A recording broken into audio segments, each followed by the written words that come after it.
ሰላምዬ ለሳሚ ሁሉም ነገር ተናገረች። ለምን እዛ ቤት እንደገባች፣ ምን ልታረግ እንደገባች፣ አሴትስ ማን እንደሆነች እንዳለ ሙሉ ታሪኩን ዘርግፋ ለሳሚ ተናግራለች። አቶ ግርማ እሷን በልጅነቷ በአገና 10 ዓመት ያልሞላት ሕፃን ልጅ እንደደፈራትና የገዛ እናቱን ደግሞ ታማ ሆስፒታል ለስንት ዓመታት እንደተኛች እንዲያስደርግ እሱ አሁን የራሱን ህይወት እየኖረ እንዳለ ሁሉም ነገር ዘርዝራ ለሳሚ ተናግራለች። ደግሞ ያቺ ሴት እኔ ነኝ የሁሉ በደል የደረሰብኝ፣ እኔ ነኝ የሁሉ ነገር ተሸክሜ እስከዛሬ የኖርኩት ብላ ሁሉም ነገር ነግረዋለች። ሳሚ በጣም ነው ያዘነው። በዛው ደግሞ አቶ ግርማ መሆኑን እውነቱን ግርማ ነው ብላ ብትናገር፣ እዛ ቤት የገባችበት ነገር ለበቀል እንደሆነ ብትናገር እራሱ አግዟት ነገሮቹ እንዲሳኩላት ያደርጋል ብዬ አስባለሁ። ሰላም ሰላም ቤተሰብ እንዴት ናችሁልኝ? ያለው ፈጣሪ የተመሰገነ ይሁን። በያላችሁበት ሰላማችሁ ብዝት ትርፍርፍ ይበልልኝ። አሴት ክፍል 20 ተለቋል።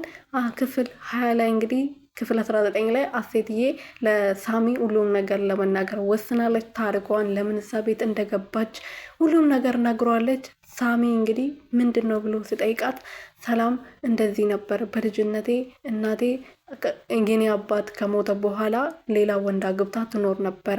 ከዛ በኋላ እሱ ወንድ ደግሞ ብር ብቻ ነበር የሚፈልገው። እኔንም ወዶኝም አክብሮኝም እሷንም አክብሯት አያውቅም።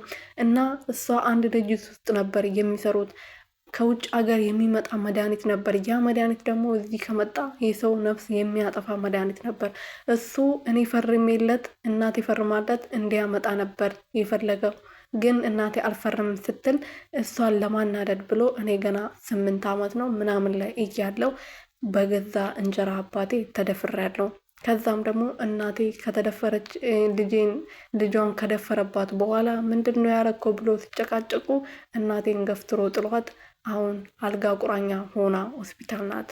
ይህ ሁሉ ታሪክ የደረሰብኝ በአንተ በገዛ አባት ብልህ ደስ ይለኝ ነበር፣ ግን አባት በመሆኑን አሁን አልናገርም ብላ በውስጧ ከተናገረች በኋላ ሳሚን በጣም ተገርሞ በጣም እንዴት ይሄ ሁሉ ትደብቀኛለሽ? እኔ ወንድምሽ አይደለው? እንዴት ይሄናል እንዴት ብታርቂኝ ነው ይሄናል ልትደብቅኝ የቻልሽው? ብሎ እንግዲህ እናቷን ሆስፒታል ሄዶ ጠይቋታል። ሆስፒታል ሄዶ ከጠየቋት በኋላ እናቴ ደርሼልሻለሁ፣ እስከዛሬ እንግዲህ ዘመድ ነበረ ሲንከባከባት የነበረው፣ አሁን ግን እኔ ደርሼልሻለሁ እናቴ አድንሻለሁ በማለት ስትማጸናት ነበረ። እናቷን ትድንላታለች፣ እውነቱም ይወጣል ብዬ ተስፋ አደርጋለሁ። ጆሲን በድጋሚ ጠይቋት ነበር። ማነሽ ምንድነሽ ብሎ ጠይቋት ነበር። እና አንተ አትጠይቀኝ፣ ሲጀመር ምን አገባ ማነክ፣ ለምንድን ነው የምትጠይቀኝ? አይመለከትህም በማለት ብትመለስለትም ጆሲ ግን ሊያቆም አልቻለም። እንደዚህ አይነት ሰው አትመስኝም ነበር፣ ማንነትሽ ሳላቆም ነበር እንደዛ ስከራከርልሽ የነበረው በማለት ቢመልስም አዎ ማንነቴን አታቆም፣ ልታቅም አትችልም፣ ማንነቴን የምታቅበት ቀን በቅርቡ ይመጣል በማለት ትፎክርለት ነበረ። አቶ ግርማ እንግዲህ ያው ተዘጋጅ ነገሩን ለመቀበል። እኛ ብዙዎቻችን ምንድን ነው አቶ ግርማን የምትበቀልበት በቀሏ መንሴ ምንድን ነው ብለን ብዙ ጊዜ ጥያቄ ፈጥሮብን ነበረ ይመስለኛል። ዳይሬክተሩ በእኛ ጥያቄ መሰረት ነው ይሄን እውነት እንድትናገር ለሳሚ ተናግራ እኛም እንድናቅ ያስደረጉት።